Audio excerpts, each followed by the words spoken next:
Faiza bedroom के दरवाजे के पास खड़ी हुई काशान को देख रही थी। वो नीचे फ़र्श पर बैठा हुआ अपना सर बेड पर रख के सो रहा था। काशी काशी फ़ायज़ा चलती हुई काशान के पास आई, बेड पर इसके करीब बैठ गई और काशान को पकड़ने लगी। काशान आंखें खोलकर फ़ायज़ा को देखा तो इसको देखकर मुस्कुराई। सो गया था मेरा बेटा? ऐसे क्यों सो रहे हो? बेड पर सही से लेटा हुआ इसके बालों में हाथ फेरते हुए प्यार से बोली। अम्मी, आप इतने दिनों से कहाँ थी? कितने दिनों बाद मेरे पास आई हैं? काशान ने उठकर फ़ायज़ा का हाथ थाम कर होठों पर लगाया। हर वक्त नहीं आ सकती ना बेटा, बस ये आज ही रूह में बेचैनी महसूस हुई तो लगा जैसे मेरा बेटा मुझे याद कर रहा है, फिर आ गई तुम्हारे पास। फ़ायज़ा ने मुस्कुराते हुए काशान से कहा और इशारे से अपने पास बुलाया। काशान ने फ़ायज़ा के करीब सरक कर फ़र्श पर बैठते हुए अपना सर फ़ायज़ा की गोद में रख दिया। सब ने मुझसे ताल्लुक़ ख़त्म कर लिया है और सब ने मुझे छोड़ दिया। अम्मी, सोबी ने, रनम ने, इन दोनों ने मुझसे नफ़रत करने लगे हैं। वो दोनों मुझसे, मैं अकेला हो गया हूँ, बिल्कुल अकेला। काशान फ़ायज़ा की गोद में सर रख कर उसे बताने लगा। सोबी भाई है तुम्हारा, भाई का भाई से ताल्लुक़ कभी ख़त्म नहीं होता, खूनी रिश्ता है तुम दोनों के बीच। सोबी तुमसे नफ़रत कर ही नहीं सकता, बल्कि वो मेरा बेटा है, किसी से भी नफ़रत नहीं कर सकता और तुमसे तो वो इस दुनिया में सबसे ज़्यादा मोहब्बत करता है। बस इसका दिल दुखा हुआ है, इसलिए खफ़ा है तुमसे। फ़ायज़ा काशान के बालों में हाथ फेरते हुए बताने लगी। अम्मी, मैंने इससे इसकी खुशी छीन ली, इसकी औलाद को मार डाला अपने हाथों से। मैं अपने भाई की खुशियों का कातिल हूँ, इसकी औलाद का कातिल हूँ। वो मुझे कभी भी माफ़ नहीं करेगा। काशान की आंखों से अश्क रवां होकर फ़ायज़ा के आंचल में जज्ब होने लगे थे। ये अमल तुमसे जानबूझकर नहीं हुआ, मगर इसका मुहर्रिक गुस्सा है। जब भी मैं तुमसे हर बार कहती हूँ अपने गुस्से को काबू में करो, इससे सिर्फ इंसान नुकसान उठाता है। अपना दिल छोटा मत करो, जाकर इससे एक दफ़ा माफ़ी मांगो, वो तुम्हें माफ़ कर देगा। फ़ायज़ा से नरमी से समझाने लगी। वो माफ़ नहीं करेगा मुझसे।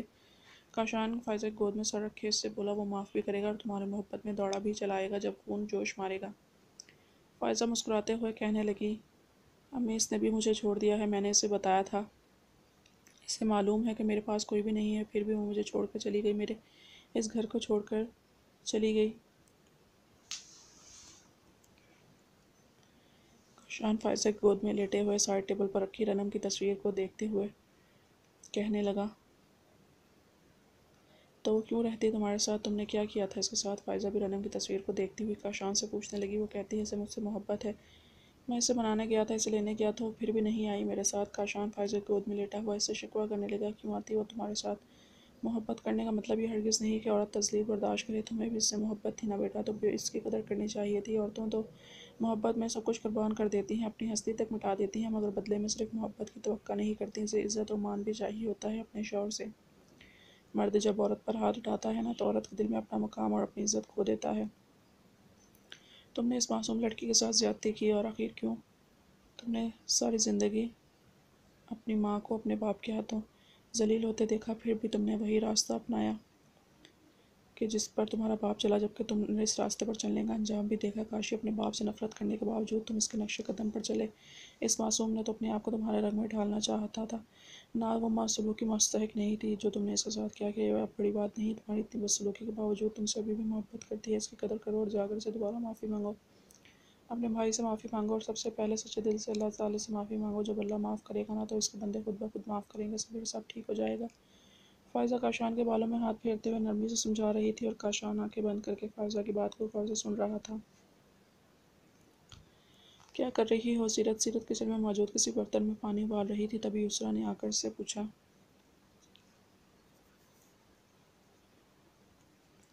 एक नुस्खा नोट किया था, काफ़ी लोगों का फाका हुआ है, इससे आपके लिए बना रही हूँ। इससे शुगर काफ़ी कंट्रोल में रहती है। सीरत का हमें मगन युसरा को बताने लगी, मेरी जान, इसकी क्या ज़रूरत है? तुम्हारी खुद की तबीयत ठीक नहीं है, डॉक्टर ने 2 वीक्स का बेड रेस्ट कहा है तुम्हें। युसरा से प्यार से समझाते हुए बोली, 2 वीक्स हो गए हैं मम्मा, इतने दिनों तक मैं रेस्ट नहीं कर सकती। अच्छा, आनी का बताएं क्या प्रोग्राम है? कब चक्कर लगा रही हैं? सीरत ने युसरा को देख कर पूछा। जब से इसका अबॉर्शन हुआ था तब से युसरा से बहुत ज़्यादा अटैच हो गई थी।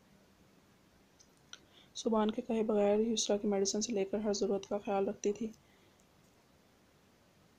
रात के खाने के बाद सुबान को तो शुरू ही से आदत थी युसरा और बहरोज़ के पास बैठने की, मगर अब सीरत भी सुबान के साथ युसरा के पास बैठ जाती थी। अपनी औलाद को खोने के बाद ही इसे माँ की तड़प का एहसास हुआ था। उफरान भाई ने मना कर दिया, इन्हें वो कह रही थी फिर कभी चक्कर लगाऊंगी, और अच्छा ही हुआ। एक तरह से रनम यहाँ मौजूद है, इसकी बुझी हुई सूरत देखकर 10 सवालात जहन में आते, और मैं नहीं चाहती कि घर की कोई भी बात बाहर निकले। यूसरा सीरत को देख कर कहने लगी, दोनों सास बहू मिलकर ये कौन सी खिचड़ी पका रही हैं। आखिर सुभान ने घर में दाखिल होकर किचन का रुख करते हुए शरारतन कहा। ऐसी बात सुनकर यूसरा और सीरत दोनों के चेहरे पर मुस्कुराहट आई। सुभान, हर वक्त मेरे पास छेड़ा करो इससे, जितनी मैं तुम्हारी मम्मा हूँ इतनी इसकी भी हूँ। जब तुम मेरे दामाद नहीं हो सकते तो वैसे भी वो मेरी बहू नहीं है, तुम दोनों बेटा और बेटी हो मेरे। यूसरा सुभान की शरारत समझते हुए इसे आंखें दिखाकर बोली, ये बात तो मानना पड़ेगी मम्मा, वैसे आप नोट कर रही हैं आपकी बेटी चंद रोज से कुछ अक्लमंद टाइप खातून बन गई है। वो अभी भी आंखों में शरारत लिए सीरत को छेड़ने से बाज नहीं आया था। मेरी बेटी शुरू ही से अक्लमंद है तो इसकी खूबी आज मालूम हुई है। सीरत, मैं रनम को बुला कर लाती हूँ, शायद ऐसा कहो चाय बना ले शाम की। दूसरा सीरत को बोलते हुए सुभान के गाल पर प्यार से चित लगाती हुई किचन से निकल गई। अब सुभान मुस्कुराकर सीरत को देख रहा था। क्या बोल रहे थे मम्मा के सामने, अब जरा फिर से बोलो। सीरत सुभान के पास आकर इसका गिरबान पकड़ते हुए बोली तो सुभान ने इसके कमर के गिर्द अपने बाजू हायल किए। मैं क्या बोल रहा था, मम्मा बोल रही थी कि मुझे तुम्हारी खूबियाँ आज मालूम हुई हैं, जबकि मम्मा को तो अंदाज़ा ही नहीं मैं इनकी बेटी की कौन कौन सी खूबियों से लाइलिम हूँ।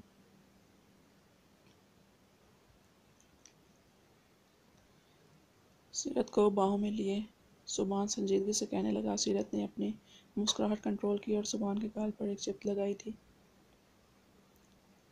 सुधर जाओ सोबी। वो मुस्कुराती आंखों से सुभान को देखकर बोली। सुभान ने अब भी कुछ संजीदगी से अपने दूसरे गाल पर उंगली रखी। इसकी नज़रों का मफहूम समझते सीरत ने इसके गाल पर अपने होंठ रख दिए। अब जाओ यहाँ से। सीरत सुभान के सीने पर धक्का देकर कहने लगी। सुभान मुस्कुराता हुआ अपने गाल से लिपस्टिक का निशान साफ करता हुआ अपने रूम में चला गया। क्या सोच रही हो, मम्मा कहाँ चली गई। सीरत दूसरा के रूम में बैठी हुई थी तब सुभान इसके पास आता हुआ पूछने लगा कि कहाँ गई थी, इनसे बात करने गई हैं। सो भी 2 हफ्ते हो गए हैं, काशी से कोई बात नहीं हुई, ना ही इसको देखा। सीरत ने सुभान को देखते हुए पूछा। सुभान की नेचर थी, वो शुरू से ही सबका ख्याल रखता है था सबको। सीरत को हैरत हुई, वो अपने सगे भाई को कैसे फरामोश कर सकता है, इससे जो हमारे साथ किया, खासकर तुम्हारे साथ। तुम अब इसको याद कर रही हो, माफ़ कर सकती हो इसे। सुभान ने संजीदगी से सीरत को देखकर पूछा। इसे जो कुछ भी किया मेरे साथ अनजाने में किया, अगर जानबूझकर करता तो मैं इसकी शक्ल भी नहीं देखती, मगर इसे तो कुछ मालूम ही नहीं था। सो भी सीरत ने सुभान को देखकर नरमी से कहा। इसने बचपन ही से इन दोनों भाइयों के बीच एक दूसरे के लिए बेपनाह मोहब्बत देखी थी। 2 हफ्ते पहले इस तरह से एक दूसरे को लड़ता देखकर सीरत को दिली तौर पर अफसोस हो रहा था। मैं इसे अपनी औलाद के लिए माफ़ कर सकता हूँ सीरत, मगर रनम के लिए नहीं। इसने बहुत गलत किया रनम के साथ, मेरा दिल दुखाया है इसने। इस पर गुस्सा होने के बावजूद मैं इसे अपने दिल से नहीं निकाल सकता। क्या करूँ, एक भी भाई है मेरा, इससे तो लापरवाह हरगिज़ नहीं हो सकता। बराबर वाले शफ़क़त साहब से रहते हैं, इनसे इस नालायक की खैरियत लेता रहता हूँ। उसको सबको दुख देकर परेशान होकर अकेला जो हो गया है, मगर अच्छा है इसे ऐसे अपने रिश्तों का एहसास होगा, कदर भी होगी। सुभान के बोलने पर सीरत ने इसके कंधे पर हाथ रखा। दूसरा भी कमरे के अंदर दाखिल हुई। वो सुभान की बातें सुन चुकी थी। मुझे फिक्र होती है सुभान, रनम की अपने कमरे की हो गई है, ना हमारे साथ बैठती है ना बातें करती है, बस सारा वक्त अपने कमरे में मौजूद रहती है। इसको देख कर मेरा दिल दुखता है।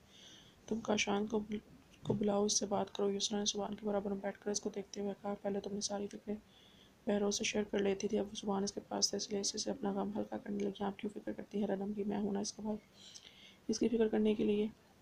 आप इसे फिक्र करना छोड़ दें, मैं सब कुछ ठीक कर दूंगा। बस अपने आप को रिलैक्स रखा करें और हमारे लिए दुआ किया करें। सुभान ने यूसरा का हाथ थाम कर कहा। वो खामोश हो गई। इन 2 हफ्तों में इसकी ज़िंदगी, इसका खुद का रूटीन सेटअप। इसे 12 दिन हो गए थे साइकियाट्रिस्ट के पास संगत थेरेपी के लिए जाते हुए। रिलैक्स करने की दवाओं पर अक्सर नींद का खलबा छाया रहता। 12 दिन में 3 मरतबा इसकी ऑफिस की छुट्टी हो चुकी थी। सुबह ऑफिस, शाम में साइकियाट्रिस्ट, वहीं से किसी होटल में खाना खाकर किसी पार्क के बेंच में बैठकर लोगों को देखना और रात गए तक लौटना। इन 14 महीनों में इसका यही रूटीन हो गया था। इस वक्त ऑफिस में ड्राइव करके सीधा घर आ गया था। एक नज़र इसने अपने बेडरूम में बेतरतीब और बिखरी चीज़ों पर डाली। अपना दिमाग बिल्कुल सुन महसूस करके वो ऑफिस ड्रेस में ही बगैर शूज़ उतारे बेड पर लेट गया था। साइड टेबल से रनम की तस्वीर उठाकर सीने पर रखते हुए कब इसकी आंख लगी इसे खबर ही नहीं हुई। काशान को महसूस हुआ जैसे कहीं दूर से कोई पुकार रहा हो। रनम बंद आंखों के साथ नींद में काशान बोला और आंखें